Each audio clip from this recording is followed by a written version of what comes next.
Hello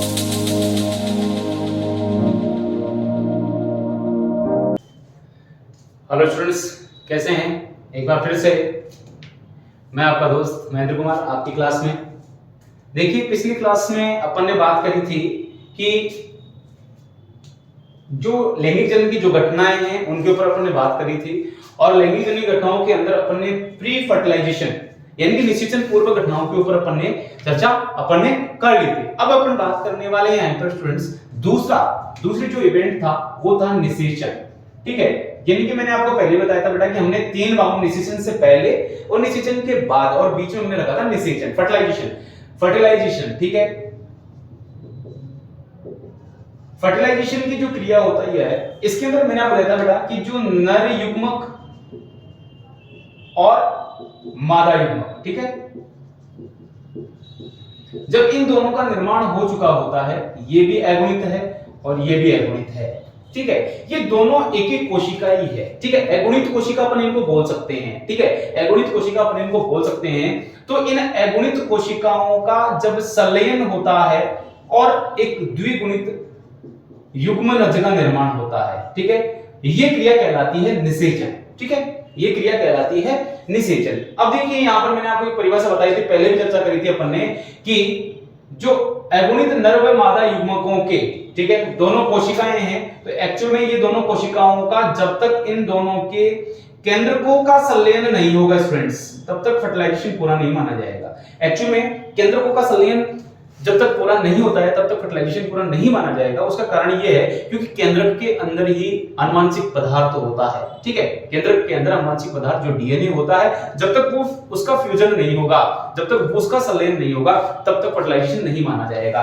तो अगुणित नर व मादा युग्मकों के, अगुणित देखिए, अगुणित नर व मादा युग्मकों के केंद्रकों के, ठीक है, संलयन के फलस्वरूप, दोबारा बोल रहा हूं, अगुणित नर व मादा युग्मकों के केंद्रकों के संलयन के फलस्वरूप द्विगुणित युग्मनज के निर्माण की क्रिया क्या कहलाती है? फर्टिलाइजेशन कहलाती है। ठीक है, अगुणित नर व मादा युग्मकों के केंद्रकों के संलयन के फलस्वरूप द्विगुणित युग्मनज के निर्माण की क्रिया क्या कहलाती है? फर्टिलाइजेशन कहलाती है। तो स्टूडेंट्स, यहां पर ध्यान रखना, यानी कि आपको कोई पूछता है कि साहब किनके मध्य होता है, कैसे होता है, संलयन वास्तविकता में किसका होता है, तो उसको जवाब देने के लिए आपके पास एक परिभाषा काफी है। उस परिभाषा में आपने सब चीजें उसको समझा दी है। ठीक है, अब यहां पर स्टूडेंट्स अपन बात करेंगे कि जो निषेचन की जो क्रिया होती है, ठीक है, वो उसका जो वे है वो 2 तरीके से है। ठीक है,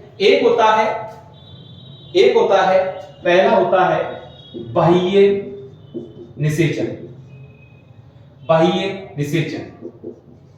ठीक है, और एक होता है स्टूडेंट्स, दूसरा होता है आंतरिक निषेचन। बाह्य निषेचन, मैं इसकी बात करता हूं कि बाह्य निषेचन क्या होता है, उसके बाद अपन आंतरिक निषेचन की बात करेंगे। बाह्य निषेचन का मतलब होता है कि यदि नर व मादा युग्मकों का संलयन, नर व मादा युग्मकों का संलयन शरीर से, जो संलयन की जो क्रिया है स्टूडेंट्स, वो शरीर के बाहर हो, संलयन क्या हो? शरीर से बाहर। ठीक है, शरीर से बाहर हो, जीवों के शरीर के बाहर हो, तो उसको अपन क्या बोलते हैं? बाह्य निषेचन बोलते हैं। जबकि इसके अंदर क्या है कि निषेचन की जो क्रिया है, यानी कि जो संलयन की जो क्रिया है, वो क्या होती है स्टूडेंट्स? मादा के शरीर के अंदर होती है। ठीक है, शरीर के क्या होती है? अंदर होती है। ये कहां होती है? ये बाहर होती है। ठीक है, यानी कि युग्मकों का जो संलयन होगा वो बाहर होगा। ठीक है, जैसे कि अपन बात करें यहां पर, अगर इनके ऊपर देखते हैं कि कुछ शैवालों के अंदर, ठीक है, शैवाल, कवक और जलीय जीव, ठीक है, इसके अलावा जो अकशेरुकी, इसके अलावा अगर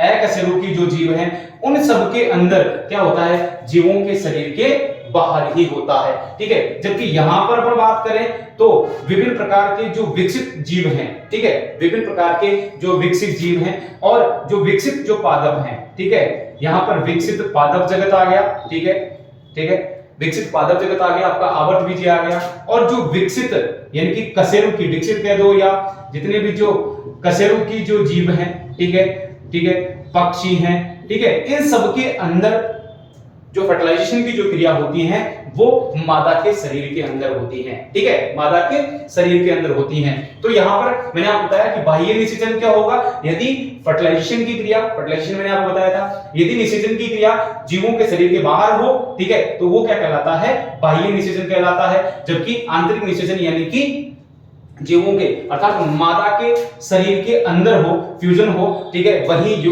युग्मनज का निर्माण भी मादा के शरीर के अंदर ही बनेगा, ठीक है, और उसके बाद उसका परिवर्धन भी उसके शरीर के अंदर ही होगा, ठीक है। यहां पर अपन बात करने वाले हैं स्टूडेंट्स, यानी कि जो फर्टिलाइजेशन की जो क्रिया हुई है उस आंतरिक निषेचन और बाह्य निषेचन के आधार पर कई बार क्या होता है कि इन दोनों में अंतर पूछ लिया जाता है। इंपॉर्टेंट है, आप लिख सकते हैं यहां पर, यानी कि बाह्य व आंतरिक निषेचन में अंतर स्पष्ट कीजिए, ठीक है, अंतर स्पष्ट कीजिए। मैं फिर बता देता हूं कि इन दोनों में अंतर पूछा जा सकता है। तो आप एक तो मैंने आपको बता दिया, एक तो पहला अंतर तो यही आ गया, ठीक है, यानी कि ये जीवों के शरीर के बाहर होता है और ये जीवों के शरीर के अंदर होता है। इसके अलावा आप इसको एग्जांपल में भी ले सकते हैं, ठीक है। तो पहला ये हो गया, दूसरा ये हो गया, तीसरा स्टूडेंट्स मैं बता देता हूं, यहां पर देखो अंतर भी साथ के साथ ही हो जाता है कि इसके अंदर क्या होता है स्टूडेंट्स, यानी कि जो युग्मक जो निर्माण होता है, ठीक है, युग्मक की जो संख्या होती है, ठीक है, वो अधिक होती है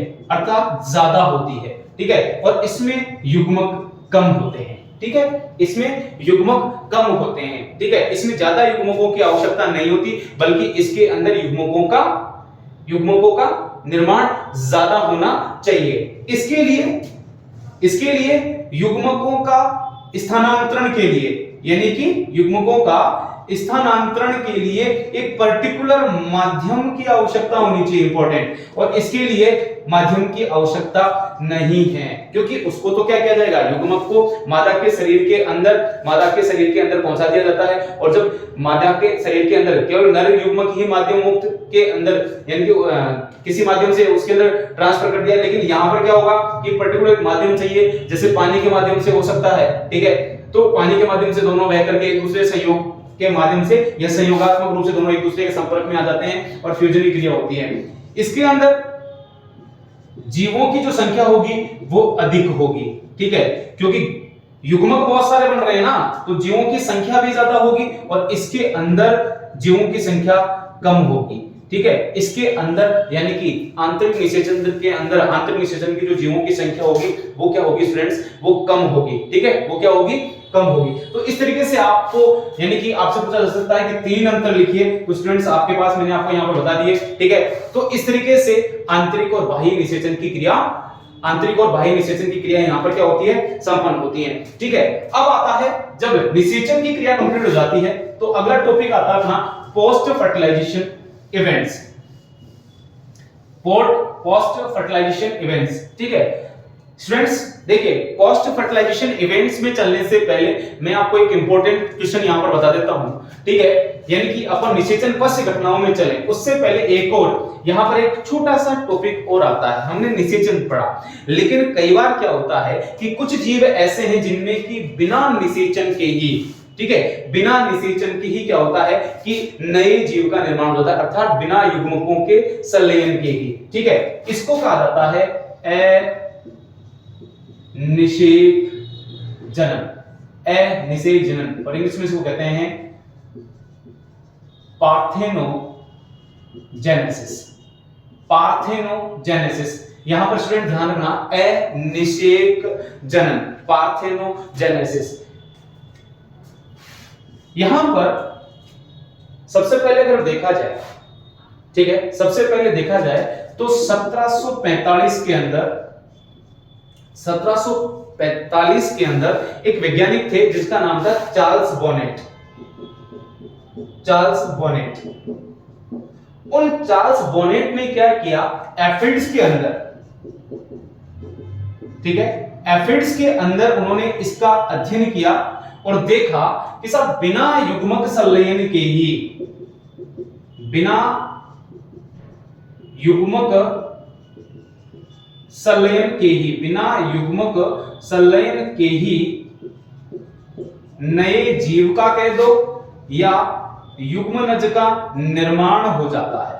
नए जीव का कह दो या युग्मनज का निर्माण हो जाता है तो इसको कहा जाता है अनिषेक जनन। इसको कहा गया अनिषेक जनन। तो आप क्या कहेंगे, यानी कि बिना युग्मक संलयन के ही या बिना निषेचन के ही नए जीव का निर्माण हो जाए, ठीक है, या युग्मनज का निर्माण हो जाए तो उसको आप क्या कहते हैं, अनिषेक जनन। इसकी खोज 1775 के अंदर 1745 के अंदर चार्ल्स बोनेट ने एफिड्स के अंदर की। और बेटा इसके और एग्जांपल यदि अपने को देखने हैं तो इसके अंदर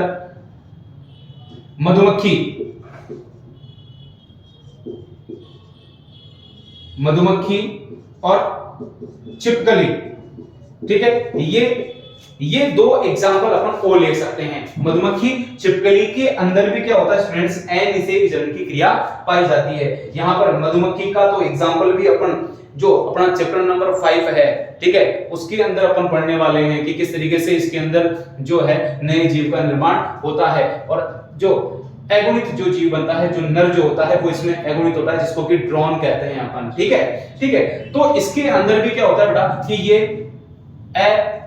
अनिषेक जनन की जो क्रिया होती है, इसमें देखिए इसकी परिभाषा पूछी जा सकती है, खोज किसने की, और उदाहरण भी पूछा जा सकता है। इंपॉर्टेंट देखिए बेटा, ये मैंने आपको तीनों चीजें बता दी हैं। डेफिनेशन भी आ सकती है, किसने खोज की, किसके अंदर की, और इसके और एग्जांपल, ठीक है, ये इसके अंदर एक क्वेश्चन आ सकता है, ठीक है। अब आता है स्टूडेंट्स अगला टॉपिक अपन लेते हैं। यहां पर ये अपना कंप्लीट, इसको इंपॉर्टेंट कर लेना। अनिषेक जनन को स्टूडेंट्स मैं आपको बता दूं, इसको इंपॉर्टेंट कर लेना क्योंकि ये क्वेश्चन अनिषेक जनन पार्थेनोजेनेसिस आपका एग्जाम में आ सकता है, इंपॉर्टेंट है, ठीक है। तीसरा पॉइंट आता है स्टूडेंट्स निषेचन पश्च घटनाएं, ठीक है, निषेचन पश्च घटनाएं यानी कि पोस्ट फर्टिलाइजेशन इवेंट्स। इसके अंदर मैंने आपको पहला बताया था, यानी निषेचन के बाद उसमें आता है स्टूडेंट्स युग्मनज, यानी कि पहले जाइगोट बनेगा, ठीक है, पहले युग्मनज का निर्माण होगा, यानी कि जाइगोट का निर्माण होगा, ठीक है। और आपको मैंने बताया था बेटा कि जो एगोनित जीव हैं, ठीक है, उनके अंदर क्या होता है कि जो जीव का निर्माण होगा वो एगोनित होगा, जाइगोट बन जाएगा, और जाइगोट के अंदर जाइगोटिक मियोसिस मैंने आपको बताया था, अर्धसूत्रीविभाजन होगा, उसके द्वारा एगोनित जीव का निर्माण हो जाएगा। और जो विकसित जीव हैं और जो बड़े पादप हैं उनकी अगर हम बात करें तो उनके अंदर क्या होता है कि युग्मनज जो बनता है वो ट्वेन होता है, और इसी युग्मनज का धीरे धीरे विकास होता है, ठीक है, और विकास होने के बाद इसी से नए जीव का निर्माण होता है, जिसके द्वारा की नए जीव का विकास होता है, ठीक है। तो युग्मनज का निर्माण ये यानी कि निषेचन की जब क्रिया हो जाती है तो जो द्विगुणित संरचना बनती है वो कहलाती है युग्मनज। तो ये पोस्ट फर्टिलाइजेशन इवेंट्स यानी कि युग्मनज का निर्माण होता है, ठीक है। उसके बाद अगला अपना जो पॉइंट आता है, इसका सेकंड पॉइंट आता है अपना भ्रूणोद्भव, ठीक है, एम्ब्रियो जेनेसिस, ठीक है, एम्ब्रियोजेनेसिस यानी कि जो जाइगोट बन गया स्टूडेंट्स, जो जाइगोट बन गया उस जाइगोट से भ्रूण के बनने की जो क्रिया है, अर्थात उसका पूर्ण रूप से उसका परिवर्तन हो, ठीक है, या भ्रूण के बनने की जो क्रिया होती है वो क्या कहलाती है, भ्रूणोद्भव कहलाती है, ठीक है। यानी कि इस जाइगोट से, इस युग्मनज से यदि भ्रूण बनता है जो कि आगे चल करके एक संपूर्ण जीव का निर्माण करता है, ठीक है। अब देखिए स्टूडेंट्स, यानी कि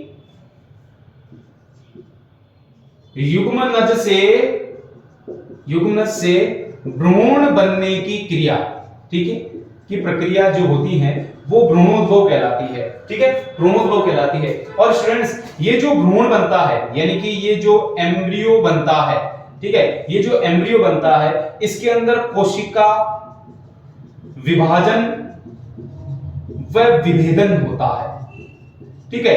कोशिका विभाजन यहाँ पर स्टूडेंट समसूत्री विभाजन होता है यहाँ पर, जिसको अपन आगे चल के बताऊंगा मैं आपको, क्लीवेज बोलते हैं शुरू के अंदर समसूत्री विभाजन होगा, ठीक है। 1 से 2, 2 से 4, 4 से 8, 8 से 16, 32 कोशिका, और इस तरीके से वो क्या होता है कि एक समसूत्री विभाजन होता चला जाता है और उसके फलस्वरूप एक संपूर्ण देह का निर्माण होता है, ठीक है। और विभेदन का मतलब होता है कि जो कोशिकाएं बनती चली जाती हैं वो धीरे धीरे अपने आप से अलग अलग अंगों ऊतकों का निर्माण, ठीक है, और अपनी संरचना कार्यकी को निर्धारित करती हुई चली जाती है। उनका सबका अलग अलग क्या होता रहता है, विकास होता है, और वो अपने कार्य करने की क्षमता को ग्रहण करती चली जाती है, ठीक है। तो इस तरीके से संपूर्ण जीव का निर्माण हो जाता है, इस तरीके से संपूर्ण जीव का निर्माण हो जाता है। और विभिन्न प्रकार की जो आंतरिक और बाह्य संरचनाओं का जो विकास होता है, ठीक है, विभिन्न प्रकार की जो आंतरिक, यहां पर एक आंतरिक व बाह्य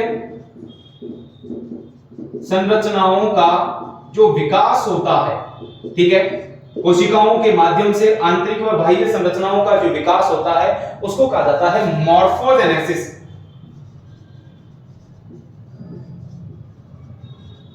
इसको कहा जाता है मॉर्फोजेनेसिस, ठीक है, इसको कहा जाता है स्टूडेंट्स मॉर्फोजेनेसिस, ठीक है। यानी कि मॉर्फोजेनेसिस के थ्रू आप बता सकते हैं, यानी कि मॉर्फोजेनेसिस क्या होती है, यानी कि आंतरिक व बाह्य संरचनाएं, यानी कि जो युग्मनज है वो एक भ्रूण का निर्माण कर रहा है और भ्रूण की जो कोशिकाएं हैं वो लगातार उनके अंदर विभाजन और विभेदन की क्रिया होती है। तो आंतरिक व बाह्य संरचनाओं का जो विकास होता है, इंटरनल और आउटर, ठीक है, आंतरिक और बाह्य संरचनाओं का जैसे जैसे विकास होता है तो उसको कहते हैं अपन मॉर्फोजेनेसिस, और इनका जो स्टडी होती है वो कहलाती है मॉर्फोलॉजी, ठीक है। यानी कि इन आंतरिक व बाह्य संरचनाओं का अध्ययन यदि करते हैं तो वो कहलाती है मॉर्फोलॉजी, ठीक है। अब देखिए स्टूडेंट्स, यहां पर एक चीज और बता दूं मैं आपको, यानी कि जो भ्रूण का विकास और भ्रूण की उत्पत्ति के स्थान के आधार पर भ्रूण का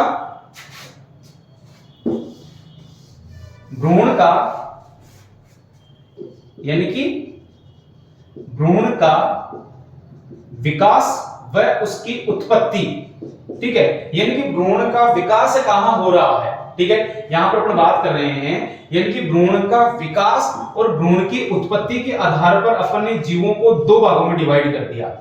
एक तो होते हैं, ठीक है, जिनको अपन बोलते हैं अंडप्रजक, और एक होते हैं स्टूडेंट्स सजीव प्रजक, ठीक है।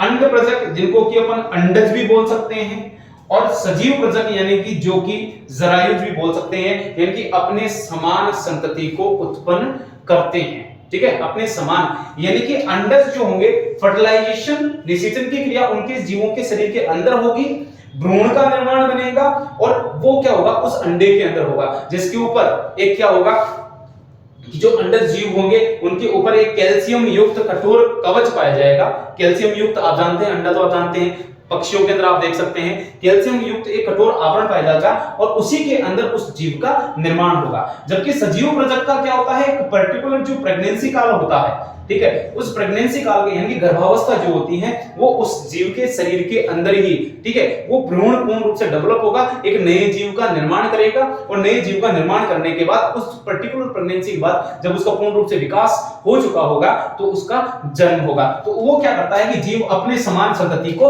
उत्पन्न देता है, उनको अपन क्या बोलते हैं, सजीव प्रजक, और जो अंडे देने वाले हैं उनको अपन ने बोल दिया अंडप्रजक। अब यहाँ पर स्टूडेंट्स एक इंपॉर्टेंट क्वेश्चन मैं यहाँ पर आपको बता रहा हूं, ठीक है, आप चाहे तो यहाँ पर नोट कर सकते हैं इस क्लास के अंदर कि ये क्वेश्चन पहले भी आया हुआ है, लेकिन आप फिर से इसको नोट कर लीजिए कि ये क्वेश्चन क्या है। यानी कि क्वेश्चन इंपॉर्टेंट है, अंडप्रजकों की तुलना में अंडप्रजकों की तुलना में सजीव प्रजकों की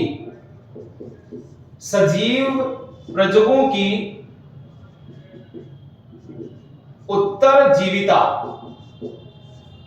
अंडप्रजकों की तुलना में सजीव प्रजकों की उत्तरजीविता अधिक होती है। क्यों?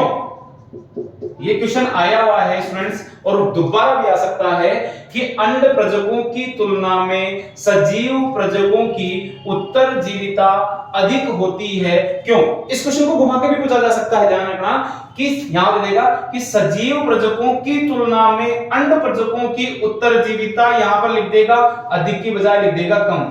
कम क्यों होती है, ये बात ध्यान रखना। तो यहां पर देखिए इस क्वेश्चन का मैं आंसर यहां पर आपको बता देता हूं कि अंड प्रजकों की तुलना में, अंड प्रजकों की यानी कि अंड प्रजकों का मतलब क्या हो गया, आंसर यहां दे रहा हूं बेटा कि अंड प्रजक, अंड प्रजक का मतलब क्या होगा बेटा, अंडे देने वाले, ठीक है, अंडे देने वाले, ठीक है। और सजीव प्रजक का मतलब क्या हो गया बेटा, सजीव प्रजक का मतलब हो गया यानी कि अपने समान संतति उत्पन्न करने वाले, ठीक है। अब स्टूडेंट्स आप देखेंगे कि जो जीव अंडे देंगे, जो जीव अंडे देंगे तो उनकी उत्तरजीविता तो कमी होगी। क्यों? क्योंकि जब अंडे दे देंगे तो उसको तो बहुत सारे ऐसे कारक हैं जो कि उसको प्रभावित करते हैं, ठीक है। यानी कि बाहरी एनवायरमेंटल कारक है, धूप है, बरसात है, या कोई दूसरा जीव खा गया, ठीक है, या फिर किसी और कारण से अंडे तो नष्ट हो सकते हैं, ठीक है। यानी कि अंडों की सुरक्षा महत्वपूर्ण है। अगर वो सुरक्षित नहीं है तो वो कभी भी नष्ट हो सकते हैं, तो जब नष्ट हो सकते हैं तो वो तो कभी भी डिस्ट्रॉय हो जाएगा। लेकिन सजीव प्रजकों की तुलना, सजीव प्रजकों की बात करें तो उसमें क्या होता है कि इनका तो संपूर्ण जो परिवर्तन है वो मादा के शरीर के अंदर हो रहा है, और जब मादा के शरीर के अंदर एक शिशु पूर्ण रूप से जब विकसित हो जाता है तो उस शिशु का क्या होता है, जन्म होता है। तो इनकी उत्तरजीविता ज्यादा होगी बजाय इनके, ठीक है, क्योंकि इनके तो नष्ट होने के या डिस्ट्रॉय होने के चांसेस ज्यादा है, क्योंकि किसी भी कारण से हो सकते हैं, धूप, गर्मी, बरसात, ओले पड़ गए, बाढ़ आ गई, कोई से बहुत सारे कारण हो सकते हैं, किसी जानवर ने नष्ट कर दिया, वो जानवर खा गया। लेकिन यहां तो क्या होता है कि माँ अपने इसको क्या करती है, पूर्ण रूप से जितना भी जो समय होता है प्रेगनेंसी का या गर्भावस्था का जो समय होता है उसको क्या करती है, पालती है, और फिर शिशु को, एक डेवलप्ड शिशु को क्या करती है, जन्म देती है। तो ये इनकी उत्तरजीविता ज्यादा होती है। और यदि ये पूछ ले कि इनकी कम क्यों होती है तो आंसर को इस तरीके से घुमा के लिख देना, मैंने बता दिया आपको, ठीक है। तो इस तरीके से ये एक इंपॉर्टेंट क्वेश्चन है जो कि आपका एग्जाम में आ सकता है। तो स्टूडेंट्स यहां पर अपना जो पहला जो चैप्टर है, ठीक है, पहला जो चैप्टर है उसको अपन कंप्लीट कर रहे हैं, ठीक है। यहां पर मैंने आपको पोस्ट फर्टिलाइजेशन इवेंट्स के अंदर मैंने आपको बता दिया कि किस तरीके से युग्मनज का निर्माण होगा और किस तरीके से एम्ब्रियोजेनेसिस का निर्माण होगा। और यही स्टूडेंट्स आप जानते हैं कि ये मैंने जंतुओं की बात कर दी, तो अपन पादपों के आप अंदर जानते ही हैं कि चैप्टर नंबर 2 के अंदर अपन पढ़ेंगे कि पादपों के अंदर जब फर्टिलाइजेशन की क्रिया जब हो जाती है तो उसके अंदर निषेचन की जब क्रिया हो जाती है तो फिर जो अंडाशय होता है वो तो फल का निर्माण करता है, और जो बीजांड होता है वो बीज का निर्माण करता है, ठीक है। तो अब ये सारी चीजें जो कि विस्तार से अपन पढ़ने वाले हैं चैप्टर नंबर 2 के अंदर, ठीक है, जिसका कि वीडियो जल्द ही आपके सामने होगा, आपके जो मोबाइल पर है वो आपको मिल जाएगा, ठीक है। और हमारे चैनल को फिर से वही है कि आप इसको शेयर करते रहिए ताकि सब लोगों के पास ये पहुंचता रहे। और जल्द ही अब इस चैप्टर के अगली ही क्लास के अंदर इस चैप्टर के जो इंपॉर्टेंट क्वेश्चन है वो आपको मैं बिल्कुल एक पेपर के ऊपर लेकर के मैं आपके सामने आऊंगा कि कौन कौन से इंपॉर्टेंट क्वेश्चन हो सकते हैं, वो अपन इसके ऊपर डिस्कशन करने वाले हैं। यानी कि अगली जो क्लास होगी वो इस चैप्टर नंबर 1 की, ठीक है, अगली जो क्लास होगी वो चैप्टर नंबर 1 के इंपॉर्टेंट क्वेश्चंस की होगी जो कि बोर्ड एग्जाम में आ सकते हैं, ठीक है, मैंने कहा आ सकते हैं, ठीक है, उनके ऊपर ये क्वेश्चंस की चर्चा होने वाली है, ठीक है। तो आज के लिए इतना ही, थैंक यू, धन्यवाद।